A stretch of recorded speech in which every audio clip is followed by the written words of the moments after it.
Thank you, Vic. Yes, as Attorney Vic has just said, we have been, of course, following the count. At ganun na nga, as of this hour, 98 plus percent have already been counted at ang bilang ng boto ko ay nasa 31 million plus. Kaya't maraming nagtatanong ngayon na kahit na hindi pa ako napoproklama, maraming nagtatanong, many people have been asking, what happens next? And what are we doing now? Well, right now, syempre, we have to, ang intention ko is to hit the ground running. Kung sakali man, matuloy ang proklamasyon later this month, ay kailangan nakahanda na tayo. So pinag-uusapan na namin ang mga appointment. As I'm sure you can imagine, the economic managers are going to be critical for the next several years because of the pandemic and the economic crisis.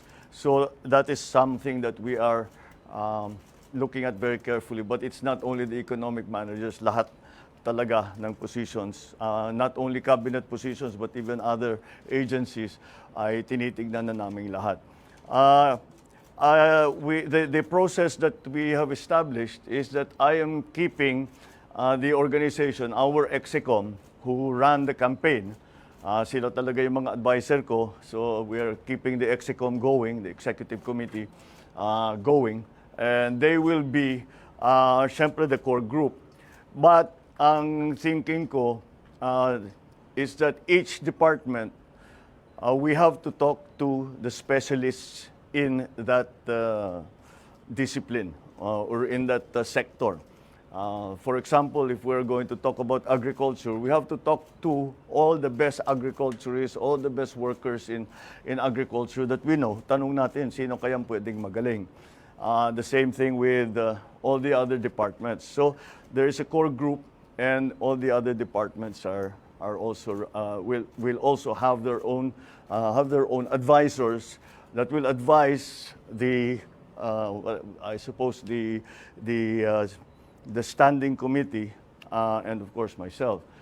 So that is how the process has been established. Kaya, actually, bago kayo dumating, we were in there doing precisely that. I'm continued to be guided by, as I've said before, a competence and a willingness to work with the next administration. So we have removed, in our discussions, we remove immediately what their political leanings have been. Kung lumaban ba sa atin, kung sumama ba sa atin, that's not going to be part of the discussion. I'm also guided by the critical areas that we talked about during the campaign.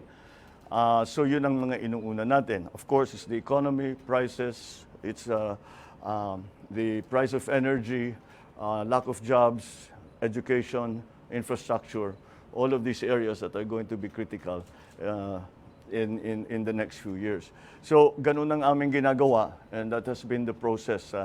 That has been the process so far. I'm also guided by the fact that 31 million of our kababayans have voted for unity. And I am guided by that in the sense that I will continue to work for a government, an administration that gives voice to everyone who wants to help. We may not agree. We may not, in the end, do.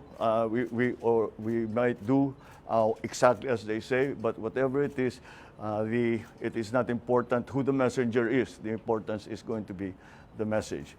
In the next few days, I will be talking to you. Baka every day there will be something to announce because marami na talaga kaming ginagawa. So in the next few days, we will continue to keep you informed about what's going on. And I think I am already authorized by to announce the first nominee that we will be giving to the Commission on Appointments when the time comes, should I be proclaimed. and that is that our incoming Vice President has agreed to take the brief of Department of Education. So si Inday Sara, sabi niya tinanong ko sa kanya kung kaya niya yung trabaho dahil mahirap ang trabaho ng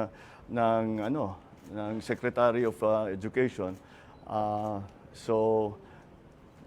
Pero nag-agree naman siya at palagay ko kasama na diyan dahil she is a mother and she wants to make sure that her children are well trained and well educated, and that's the best motivation that we can hope for. So that is the first announcement that I can make that has come out of this process. So again, it is 31 million. I know the counting is not over. It is not yet official, but I can always say, I always guided and I always look to the fact that 31 million of our countrymen voted for unity. 31 million of our countrymen have agreed to unify and help us unify the country. And those are the basic principles that we continue to follow. So I won't be taking any questions as I have very little more to announce. So thank you very much. Good evening.